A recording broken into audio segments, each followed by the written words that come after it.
Rachel Stillaway. I'm a physical therapist at Van Wert Physical Therapy. A little bit about me, I have started my journey with women's health physical therapy. So some things that I have been educated on is treating urinary incontinence, which is the involuntary leakage of urine. I've been trained with some pelvic organ prolapse issues. And I've also been educated with treating some pelvic pain. Some people experience this with insertion of feminine products, when you go to the gynecologist, during intercourse, a lot of different things. Some people even experience with just wearing tight clothing. So if that relates to any of you guys, please come reach out to us, see how we can help. For the sake of this video, I just want to talk about more of the urinary incontinence.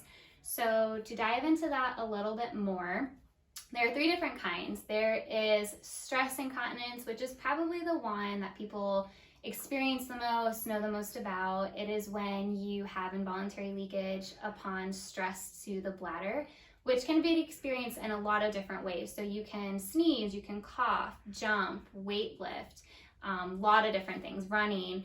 So a lot of people experience this after giving birth. Some people just have pelvic muscles that are weak and experience it as they age. The biggest thing to know is it's not normal. So we can talk to you about that. Another one is urge incontinence. So with this, you are doing your everyday life activities and then you all of a sudden, bam, have to go, and upon that urgency, you have some involuntary leakage of urine as well. So you don't quite make it. There's a side note to that called frequency, which kind of can be incontinence, cannot. So frequency is when you have that increased urge to go a lot throughout the day. So you're going, 10 times in the day, every 5 minutes. And that can be really limiting to your daily activities in life, which we understand. So we can talk to you about helping with that. With frequency, you can have incontinence, but you can also not, which means that you do make it to the bathroom every time. So we can kind of break those down for you as well, coming in here, talking to us, talking to your doctor. The last one is mixed. So it's just as it sounds, you have a mix of the two of stress and urge. So you can have a lot of urge to go, and then you have a stress to the system, and you have some leakage. So mixed is just a mix of the two, a combination of the two. So with that, you have to understand where your pelvic floor muscles are. We do some internal work, external work, looking at if they're weak, if they're tight, if they're just not coordinating together properly. So we can dive deeper into that. But as an individual, what you can do now is to just find where your pelvic muscles are. To do that, and then actively activate them. So to do that, you can start sitting, and if you just relax, you can breathe in, relax everything out. On your exhale, imagine the muscles in your pelvis as an elevator. So you want to try and bring it up and in. So that's on the exhale. So when you do that, you breathe in and relax, and then exhale, up and in. So that's another thing. You can also think of it when you're zipping up your pants. It's another kind of thing, you kind of go up and in. If you got some tight pants you're putting on, so you can kind of think of it like that too.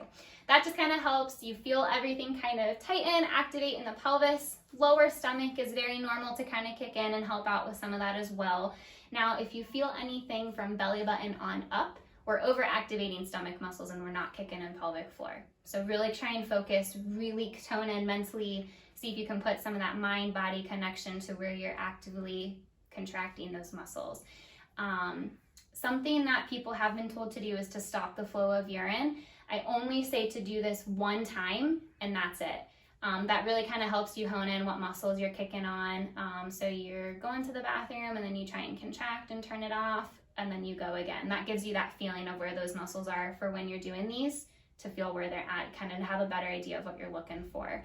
I do not condone doing that more than once. You can really do some messy things to your bladder if you do it too much. So just one time, try and find them if you need to, but try and do other things before that if you can. So then going off of that, some ways you can progress it. So we just kind of went over that sitting. If you're having a hard time finding them in sitting, you can lay down and you can put your feet on the floor. So you can lay down on bed, on the floor, all the way down, feet on the mat table, and then same thing. So breathe in and breathe out, up and in. So kind of look at that. From there, you can go to sitting, and then from there, once you get it under control, then you can try it in standing, because gravity is going to be pushing down everything, so you'll be fighting against that as well. So that's just another progression.